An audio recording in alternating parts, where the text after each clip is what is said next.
અમદાવાદમાં ટ્રાફિક નિયમો તોડનાર હવે સાવધાન થઈ જશે। છેલ્લા 2 માસમાં 50થી વધુ વાહન ચાલકોના લાયસન્સ રદ કરવામાં આવ્યા છે।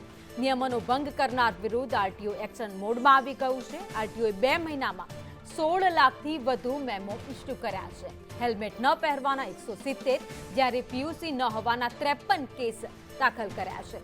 સીટ બેલ્ટ ન લગાવવાના 43, જ્યારે ઓવર સ્પીડના 140 કેસ અને રિફ્લેક્શનના 250 કેસ, જ્યારે રોડ સેફટીના 200 કેસ નોંધાયા છે। એટલે કે જે લોકો નિયમોનું પાલન નથી કરતા તેમણે હવે ખાસ ધ્યાન રાખવું પડશે। છેલ્લા 2 મહિનાના આંકડા જોઈએ તો તેમાં હેલ્મેટ છે 170 ચલણ, સીટ બેલ્ટ છે 43, પીયુસીના 53, રિફ્લેક્ટર જે લગાવવામાં આવે છે તેમાં 250, રોડ સેફટીને લગતા અન્ય ગુનાઓ હોય તેમાં 200 ચલણ અને એક્સેસિવ સ્પીડ જે છે એના 140, એમ કુલ 856 ચલણ છેલ્લા 2 મહિનાની અંદર આપવામાં આવેલા છે। હાલમાં ટોટલ જે આનો દંડ છે 16,80,000ની આસપાસનો આંકડો છે। અંદાજિત એટલા રૂપિયાનો દંડ વસૂલ કરવામાં આવેલ છે।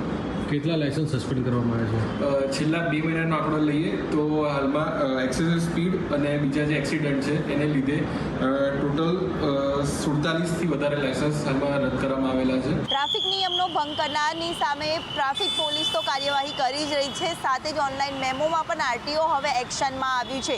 છેલ્લા 2 મહિનાની વાત કરીએ તો અમદાવાદમાં હેલ્મેટ નહીં પહેરનારા, પીયુસી ન હોય તેવા અનેક વ્હીકલો સામે દંડાત્મક કાર્યવાહી છે તે કરવામાં આવી છે। અમદાવાદમાં આરટીઓ દ્વારા છેલ્લા 2 મહિનામાં 16,80,000નો મેમો વાહન ચાલકો પાસેથી વસૂલ કરવામાં આવ્યો છે। ટ્રાફિક નિયમનો ભંગ કરવા બદલ હેલ્મેટ ન પહેરવાના 170 કેસ, તો પીયુસી ન હોવાના 53 કેસ સામે આવ્યા છે। તો સીટ બેલ્ટ લોકો નથી લગાવતા તેવા 43 કેસ અત્યાર સુધીમાં નોંધાયા છે। ઓવર સ્પીડના 140 કેસ, તો રિફ્લેક્શના 250 કેસ અને રોડ સેફટીના 200 કેસ, એમ છેલ્લા 2 મહિનામાં જ નજર કરીએ તો 37 કરતાં વધુ લોકોના લાયસન્સ રદ કરવાની પણ ફરજ પડી છે। જ્યારે હવે આરટીઓ પણ એક્શનમાં આવ્યું છે અને તમામ જે ટ્રાફિક નિયમોનું જે લોકો ભંગ કરી રહ્યા છે તેમની સામે કાર્યવાહી છે તે કરવામાં આવી રહી છે।